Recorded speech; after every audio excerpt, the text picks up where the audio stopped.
Shalom saudara yang kekasih di dalam Tuhan, puji nama Tuhan. Kembali kita bisa bertemu di dalam ibadah online pada minggu ini. Biar bersama-sama kita mau menaikkan setiap pujian, penyembahan kita kepada Tuhan. Kita mau bersorak-sorai buat Tuhan sebab Dia Allah yang luar biasa. Kami bersyukur Tuhan buat semua kebaikan-Mu. Kami bersyukur buat semua anugerah yang Kau berikan buat kami. Kami ada, kami sehat, kami kuat, kami diberkati Tuhan. Itu semua karena kasih dan kemurahan-Mu Tuhan. Terima kasih Tuhan buat penyertaan-Mu hingga saat minggu ini Tuhan. Hingga saat hari ini Tuhan. Terima kasih Tuhan buat semua kebaikan-Mu Tuhan. Biar hari ini Tuhan kami mau bersorak-sorai buat Engkau. Kami mau menyembah Engkau di dalam roh dan kebenaran ya Bapa. Terima kasih Tuhan. Yang siap memuji Tuhan bersama-sama kita katakan amin. Puji nama Tuhan. Biar kita mau memuji dan bersorak buat Allah kita. Haleluya. Yeay.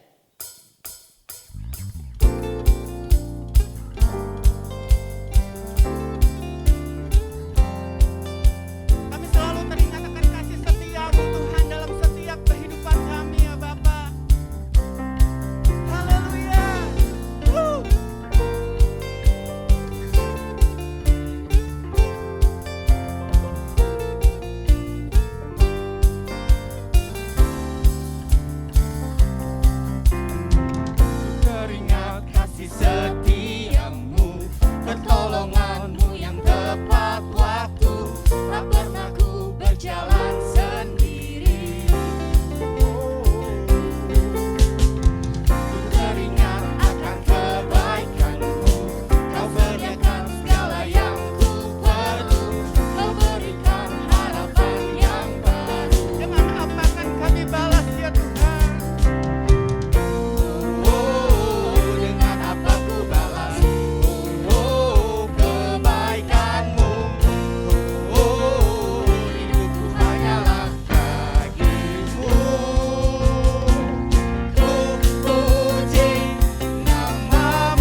Tuhan. Engkau sungguh indah Tuhan dalam hidup kami.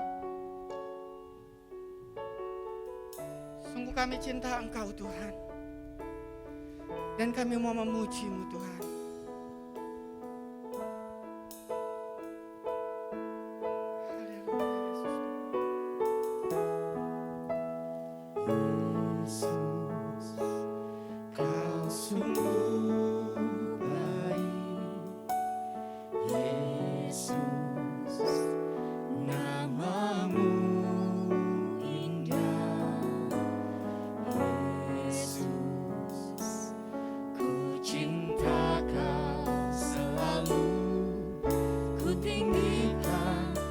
Agungkan selamanya.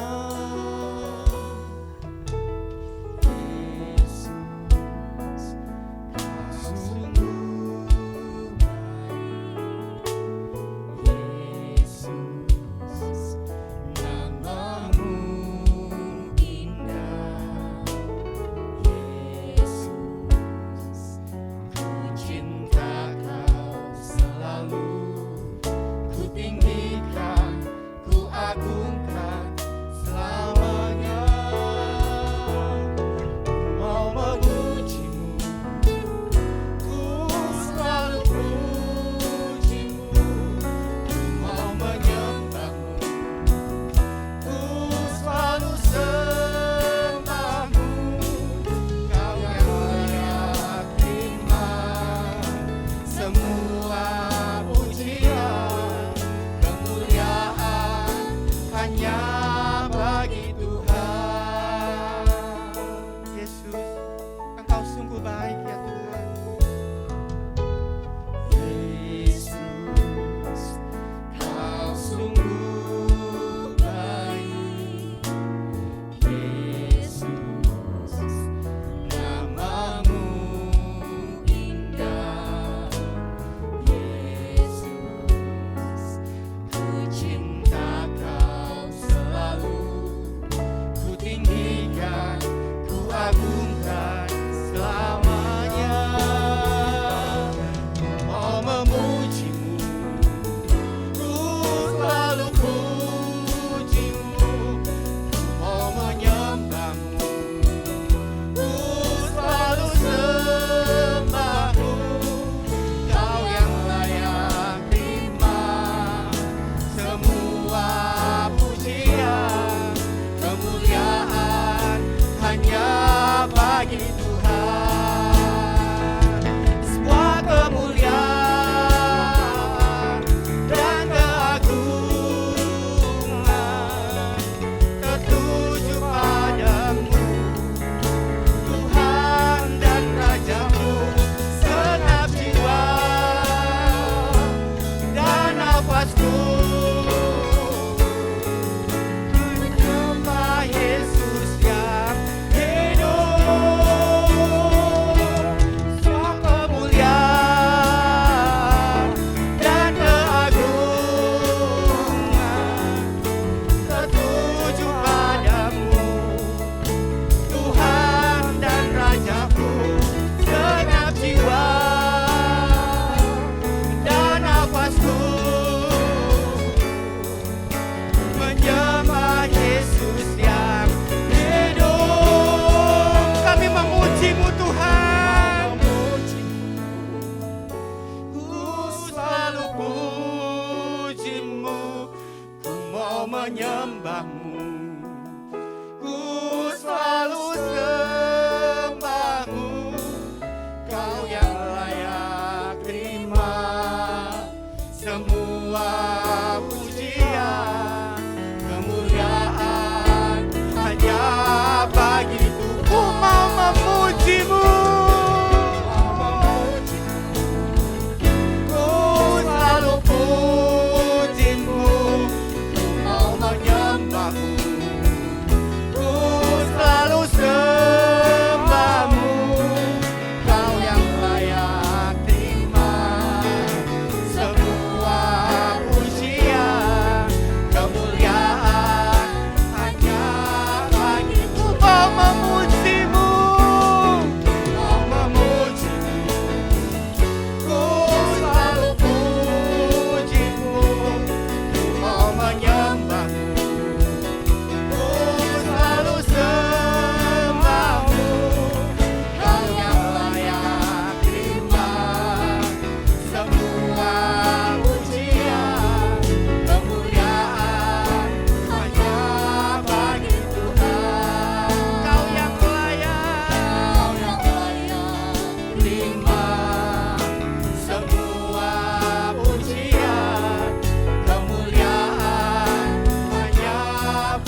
Bapa di surga, terima kasih kami boleh mengenal Engkau, kami boleh mengenal Tuhan Yesus, kami boleh dilahirkan kembali menjadi anak Allah, boleh memanggil Engkau ya Aba ya Bapa. Sebentar kami mau dengar firman Tuhan, biar Roh Kudus-Mu mengajari kami. Dalam nama Yesus, amin.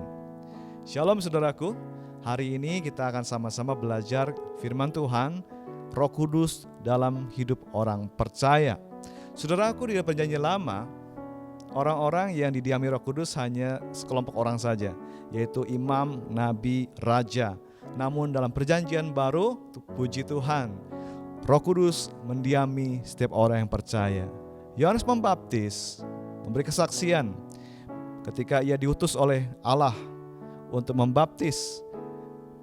Yohanes Pembaptis bilang begini, "Dia yang mengutus aku telah berkata kepadaku, kalau nanti kamu lihat Roh Kudus turun atas seseorang, Dialah yang membaptis kamu dengan Roh Kudus." Yohanes Pembaptis berkata, "Aku membaptis kamu dengan air, tapi Dia, Yesus, akan membaptis kamu dengan Roh Kudus." Karena ketika Yohanes membaptis Yesus di Sungai Yordan, maka langit terbuka, turun Roh Kudus seperti burung merpati atas Yesus. Yohanes Pembaptis tahu bahwa Yesus inilah yang membaptis orang-orang percaya dengan Roh Kudus.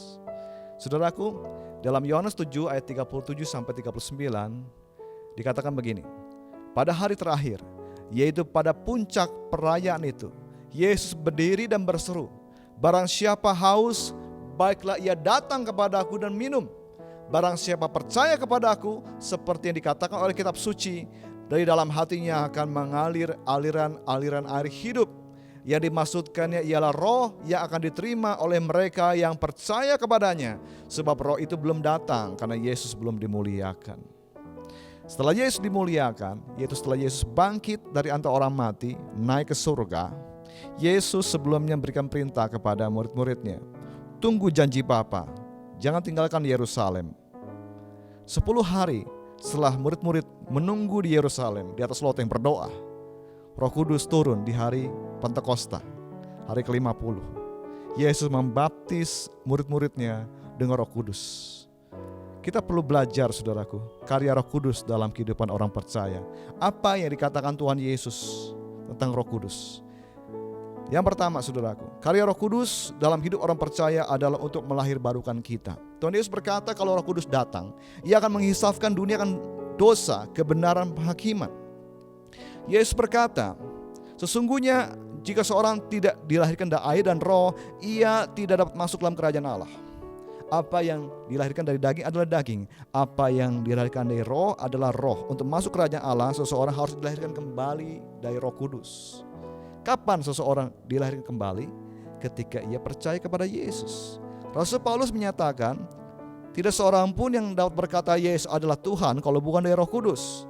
Jadi kalau seseorang percaya Yesus adalah Tuhan, percaya dalam hatinya bahwa Yesus sudah mati bagiku, Yesus sudah bangkit bagiku, maka ia didiami Roh Kudus, saudaraku. Ketika Roh Kudus berdiam dalam diri orang itu, ia dilahirkan kembali menjadi anak Allah.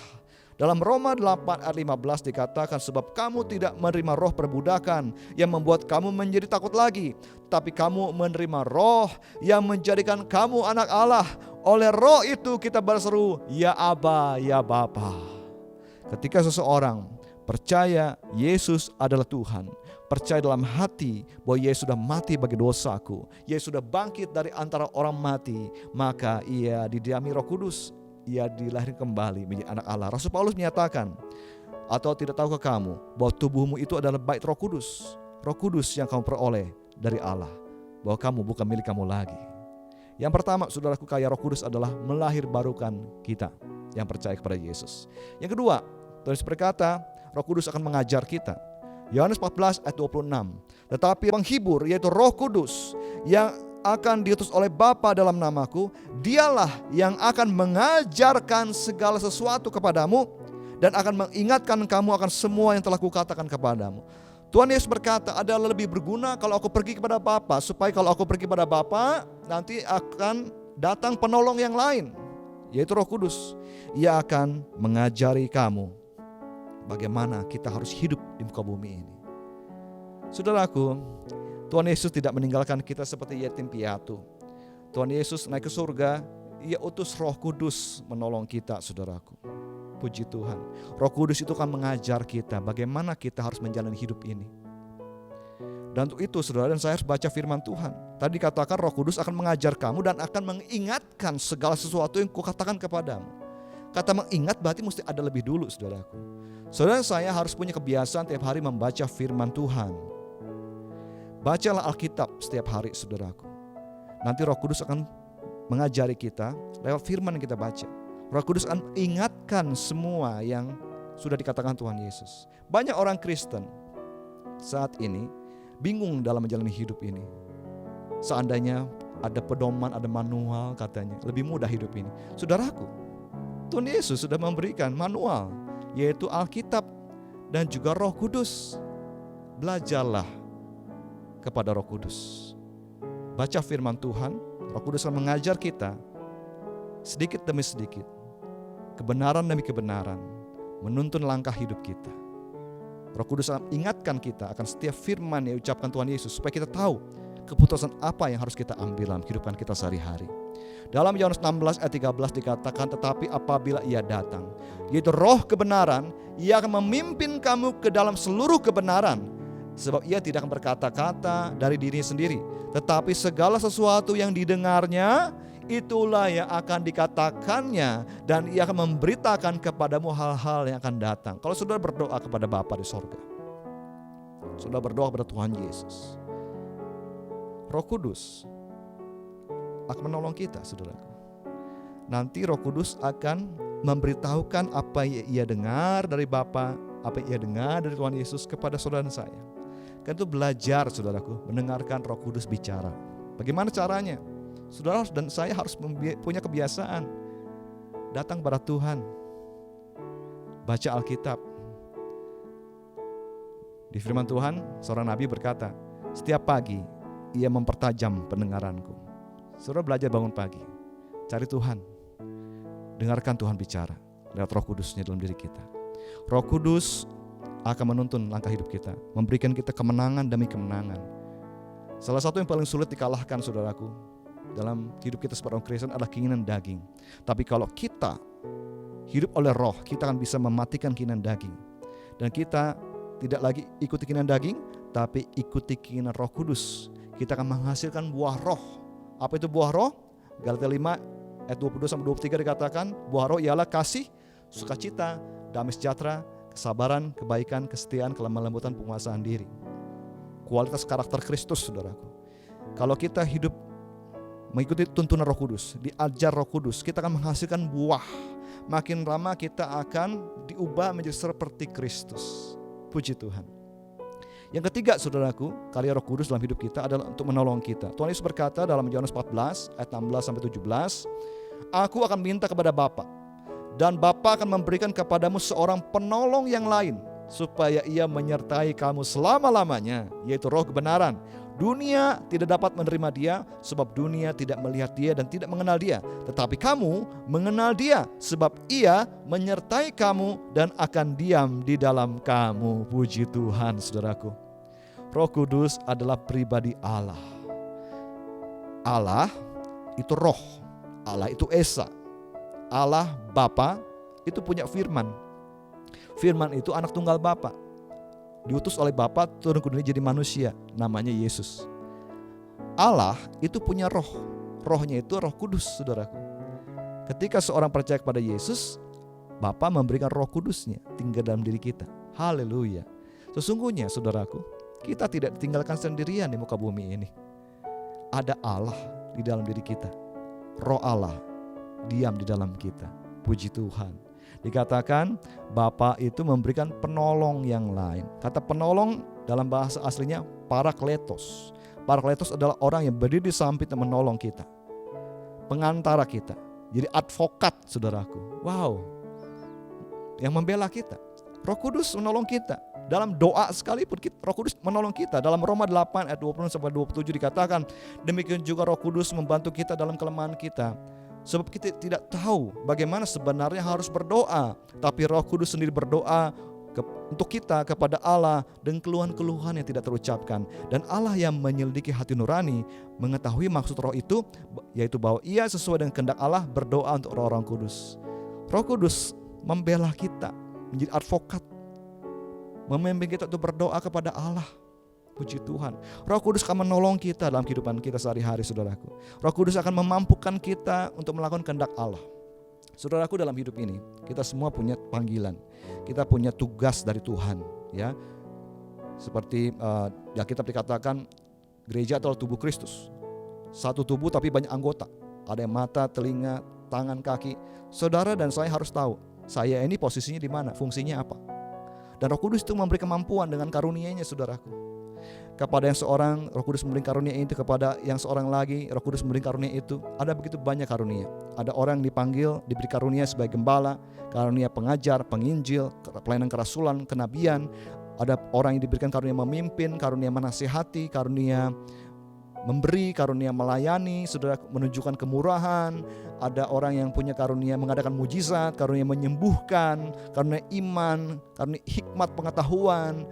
Begitu banyak karunia yang Roh Kudus berikan buat orang-orang percaya.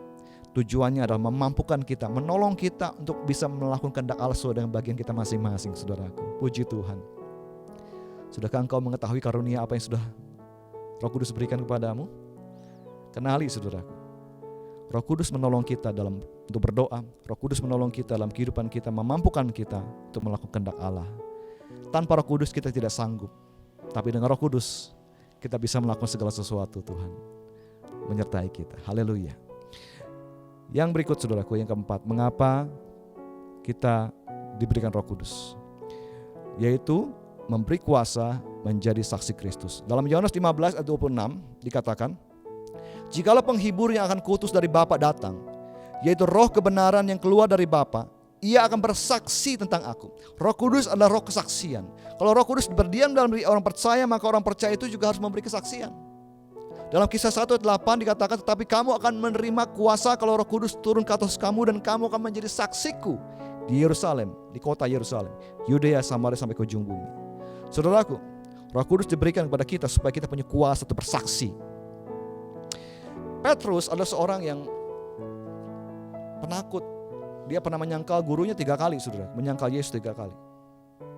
Tapi setelah dia dibaptis Roh Kudus dari Pentakosta, ia penuh Roh Kudus, dengan berani ia memberitakan firman Allah. Ia khotbah 10 menit, ceritakan tentang siapakah Yesus itu. Dan 3.000 orang bertobat. Puji Tuhan. Tuhan mengubahkan Petrus yang penakut, dibaptis Roh Kudus, penuh Roh Kudus, punya kuasa untuk bersaksi, saudaraku. Tuhan Yesus mengatakan, jangan takut kalau kamu bersaksi. Karena bukan kamu yang berkata-kata, melainkan Roh Bapamu. Dia, Roh Kudus, yang berkata-kata di dalam kamu. Sebab pada saat itu Roh Kudus akan mengajar kamu apa yang harus kamu katakan. Gereja masa kini, saudaraku, kita harus berdoa supaya kita penuh Roh Kudus, supaya kita boleh berani memberitakan firman Tuhan. Sama-sama kita baca Kisah Rasul 4 ayat 31. Ini harus kita lakukan bersama-sama, saudaraku. Dan ketika mereka, umat Tuhan, orang percaya, sedang berdoa, goyanglah tempat mereka berkumpul itu, dan mereka semua penuh dengan Roh Kudus. Lalu mereka memberitakan firman Allah dengan berani. Ketika orang percaya dipenuhi Roh Kudus, maka ia menerima kuasa menjadi saksi Kristus. Ia akan memberitakan firman Allah dengan berani, saudaraku. Haleluya. Kenapa ada orang Kristen yang tidak berani bersaksi? Karena dia tidak mengalami kuasa Roh Kudus. Kita harus berdoa, saudaraku, supaya kita dipenuhi Roh Kudus. Gereja Tuhan harus penuh Roh Kudus supaya kita memberitakan firman Allah dengan berani. Saudaraku, tahun ini tahun 2022, dihitung sejak tahun 0, sejak Yesus lahir. Setelah 30 tahun Yesus pelayanan, 3,5 tahun kemudian meninggal. Diperkirakan kalau kita sebut 33, Yesus mati. Lalu Yesus bangkit, Yesus naik surga, Yesus memberikan Roh Kudusnya. Gereja lahir di hari Pentakosta. Yesus membaptis orang-orang percaya dengan Roh Kudus di hari Pentakosta itu. Berarti nanti tahun 2033 kita akan merayakan 2000 tahun gereja Tuhan di muka bumi ini. Tuhan Yesus sudah memberikan amat agungnya. Pergi, jadikan semua bangsa muridku. Injil kerajaan ini harus diberitakan ke seluruh suku bangsa, kaum bahasa. Baru setelah itu tiba kesudahannya. Mari kita selesaikan amanat agung Tuhan Yesus di generasi kita, saudaraku. Puji Tuhan, hari ini di gereja Tuhan di global ya, sedang terjadi kegerakan finishing the task tahun 2033. Dan kita berharap kita merayakan 2000 tahun gereja Tuhan di muka bumi ini. Sejak itu dihitung tahun 33 tambah 2000, 2033. Oleh anugerah Tuhan kita akan selesaikan amanat agung. Gimana caranya? Kita harus berani bersaksi, saudaraku. Mari bersaksi tentang Tuhan Yesus kepada keluargamu, kepada temanmu, kepada tetanggamu, kepada orang yang ada bersamamu. Berdoa, Tuhan penuhi aku dengan Roh Kudus-Mu, supaya aku jadi saksi-Mu.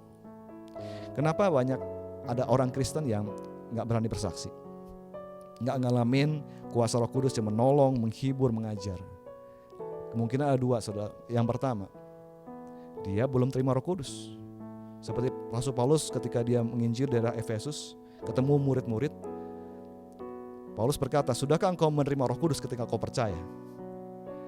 Ada orang-orang di gereja belum ada Roh Kudusnya. Kenapa? Dia belum menyerahkan hidupnya kepada Tuhan Yesus. Tuhan Yesus berkata, lihat aku berdiri di muka pintu dan mengetuk. Barang siapa mendengar suaraku, membukakan pintu, maka akan masuk. Siapa yang masuk dalam hati orang itu? Yesus dalam Roh Kudusnya. Ketika seorang percaya Yesus adalah Tuhan, dia buka hatinya, percaya Yesus sudah mati dan bangkit buat aku, maka Roh Kudus berdiam dalam diri orang itu. Saudaraku, kalau engkau haus, datanglah kepada Yesus dan minum, maka dalam hatimu akan keluar alir air hidup. Hidup kekal engkau miliki, karena Roh Kudus tinggal dalam dirimu. Yang kedua, saudara, kenapa ada orang yang tidak mengalami kuasa Roh Kudus? Bisa jadi karena dia sudah memadamkan roh. Dikatakan dalam 1 Tesalonika 5 ayat 19, jangan padamkan roh. Mengapa Roh Kudus bisa padam seperti api yang memudar? Karena Roh Kudus diduka citakan. Karena Roh Kudus berduka cita karena dosa kita, saudaraku. Dalam Efesus 4 ayat 30-30 dikatakan, janganlah kamu mendukakan Roh Kudus Allah yang telah memeteraikan kamu menjelang hari penyelamatan. Segala kepahitan, kegeraman, kemarahan, pertikaian dan fitnah hendaklah dibuang dari antara kamu. Demikian pula segala kejahatan. Tetapi hendaklah kamu ramah seorang terhadap yang lain, penuh kasih mesra dan saling mengampuni sebagaimana Allah di dalam Kristus telah mengampuni kamu.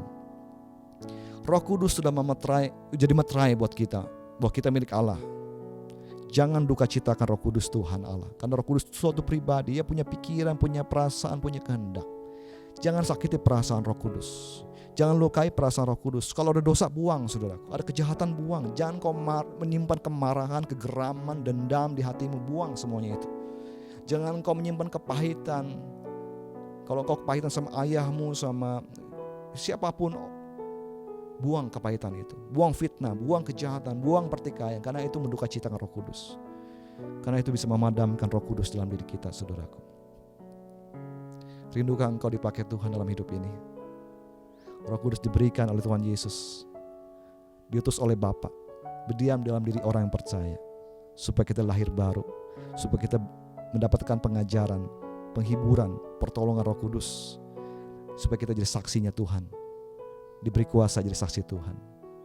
Mari gereja Tuhan, kita berdoa supaya kita dipenuhi Roh Kudus, supaya kita boleh menyelesaikan amanat agung Tuhan di generasi di mana kita hidup. Amin. Mari kita berdoa. Bapa di surga, terima kasih Tuhan buat anugerah-Mu yang besar. Kami semua Tuhan boleh mengenal Yesus Kristus yang adalah jalan kebenaran kehidupan. Hari ini Tuhan, kami meresponi firman-Mu Tuhan. Kami buka hati kami lebar-lebar untuk firman-Mu.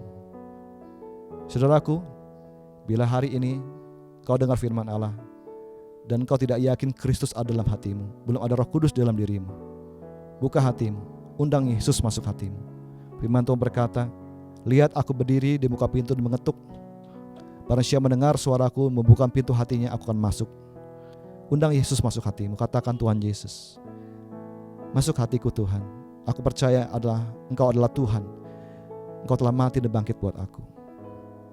Jadikan aku anak-Mu. Masuk hatiku Tuhan Yesus.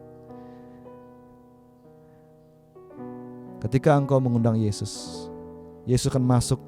Yang masuk dalam pribadimu adalah Roh Kristus, Roh Kudus Allah. Ketika Roh Kudus berdiam dalam dirimu, maka engkau dilahirkan kembali menjadi anak Allah. Puji Tuhan, kau bisa memanggil Allah sebagai Aba ya Bapa. Engkau sudah terima Roh Kudus. Mari belajar dipimpin Roh Kudus. Baca Alkitab setiap hari, jangan malas baca firman Tuhan. Roh Kudus mengajar engkau, mengingatkan setiap firman Kristus. Dan engkau akan dituntun dari hari ke hari. Engkau akan tahu apa yang harus kamu pilih. Engkau harus putuskan dalam hidup ini. Engkau akan ditolong Roh Kudus dalam berdoa. Jangan jemu-jemu berdoa, saudaraku. Bertekun dalam doa, tetaplah berdoa. Berdoa dalam roh. Roh Kudus akan menolongmu untuk berdoa. Roh Kudus akan memampukanmu untuk melakukan kehendak Allah dalam hidup ini dengan karunia yang Ia berikan. Dan Roh Kudus juga memberikan kuasa untuk bersaksi. Mari kita berdoa semua. Katakan, Tuhan Yesus, penuhi aku dengan Roh Kudus-Mu. Jadikan aku Tuhan saksimu yang berani memberitakan firman Allah sebagaimana seharusnya aku mengatakannya. Bapa, hamba-Mu berdoa Tuhan buat umat-Mu. Penuhi gereja-Mu dengan Roh Kudus-Mu Tuhan. Supaya kami penuh Roh Kudus, supaya Kau pakai kami semua jadi saksi Kristus, memberitakan Injil kepada siapapun yang kami temui, dimanapun Tuhan. Biarlah kami semua Tuhan boleh memuliakan Tuhan. Kami berdoa untuk gereja Bethel Indonesia. Tuhan pakai setiap pengurus yang menjadi ketua di pusat Tuhan maupun ketua di daerah-daerah, pejabat-pejabat, pendeta-pendeta di gereja Bethel Indonesia. Tuhan berikan hati yang takut akan Tuhan. Bersama umat-Mu Tuhan, penuhi kami dengan Roh Kudus-Mu. Biar kami semua dengan berani memberitakan firman Allah. Kami boleh bersama seluruh umat-Mu Tuhan menyelesaikan amar agung di generasi di mana kami hidup. Kami rindu Tuhan 10 tahun mendatang kami boleh selesaikan amar agung di generasi di mana kami hidup ini Tuhan. Dan kami boleh mempermuliakan Tuhan. Kami berdoa juga untuk kota Bogor Tuhan. Biar kota Bogor menjadi shalom, mengalami damai sejahtera Tuhan.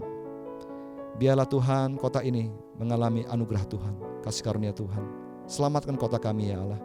Kami berdoa untuk pemerintahan negeri ini Tuhan. Untuk presiden, orang-orang yang ada di eksekutif, orang-orang yang ada di legislatif, di yudikatif Tuhan, untuk TNI, Polri, berikan hati yang takut akan Tuhan. Biar mereka boleh menjadi pejabat-pejabat pemerintah yang menghormati yang berbuat baik, menghukum yang berbuat jahat, supaya ada keadilan negeri ini Tuhan. Datanglah kerajaan-Mu di Indonesia ini. Jadi kehendak-Mu ya Tuhan, dipermuliakan nama-Mu. Kekasih-kekasih Kristus, arahkan hati dan pikiran pada Tuhan. Angkat kedua belah tanganmu, terima berkat dari Allah, harapan terbaik dari Tuhan. Tuhan Allah memberkati engkau dan melindungi engkau. Tuhan Yesus Kristus menyinari engkau dengan wajahnya, memberi kau kasih karunia. Tuhan menghadapkan wajahnya kepadamu, memberi kau shalom, damai sejahtera. Kasih karunia Tuhan Yesus Kristus, kasih Allah Bapa di surga, dan persekutuan Roh Kudus menyertai-mu selamanya. Maranatha, datanglah segera Tuhan Yesus. Semua yang rindu kedatangan Tuhan sama-sama berkata, amin.